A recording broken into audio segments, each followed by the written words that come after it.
Episode 15, Failure. As sweat ran down Jeffrey's spine, he tried to pierce the blur and see down the road. He'd failed 5 people. No 6. Mustn't forget his dead, though he had little choice but to obey orders. How had these alien creatures forced those doctors to keep up? Modern medicine might have had them in perfect condition, but so were his legionnaires before he had added an endurance workout to their training routine all those months ago. They should not have been able to outdistance them, yet they had. The body language and movement of every man here screamed their failure so loudly that not even his blurred vision hid it. And that was on him. "I have the measurements, sir," his top said, stepping up behind him. "Since we don't have electronics or even paper, make sure every sergeant and corporal memorize them. An accurate measure of the road must get back through the gate, along with a good description of it." Wordlessly the private at his top's back, peeled away to carry out that order. "You expect an attack," his top said in a low voice once the man was out of earshot. Jeffries didn't think one would happen, but he could be wrong. Keeping his own voice low, he answered. "It would be a tactically good move on their part. We're far weaker than when we started and we will be weaker still by the time we get back. They have 3 of us to gauge how much this would have weakened us by." He nodded in the direction of his men but kept his voice low enough that only his top heard him. Already, the men are paying less attention to their surroundings than they were, despite us being next to a road that could bring truckloads of enemy troops to us at any minute.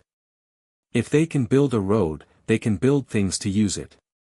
In truth, brick roads were usually designed for foot traffic and animal-drawn carts and wagons, but even a historian such as himself might be wrong. His top's head snapped up and he looked both directions. "I'm sorry, sir. It's my fault. I'll get on them." In part it was true, when his top relaxed, so did the other sergeants, but only in part. Jeffries pushing them that hard to catch up and, knowing that they failed at it, played a much bigger part in the men losing their edge. The march had been brutal and would be just as bad going back. Jeffries held up his hand, forestalling him. "We move out in 2 minutes, it can wait until we're on our way." Barking out orders now would be taking away the much-needed rest these men need. It is a long, grueling march back. But assign another sergeant to lead the way instead of you, and see to it each squad understands that an attack could come at any moment still. Looking down the road to his left, he wondered again if that was the way they had gone. If he had to choose a direction, that was the one he would choose.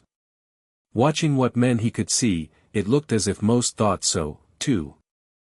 He suppressed an urge to take the squad in best shape and start after them at a run while the rest returned. The chances are that they would catch them if that was the direction, and they ran. But without water, even an hour at a jog in this heat would mean not surviving the march back to the gate. Damn it.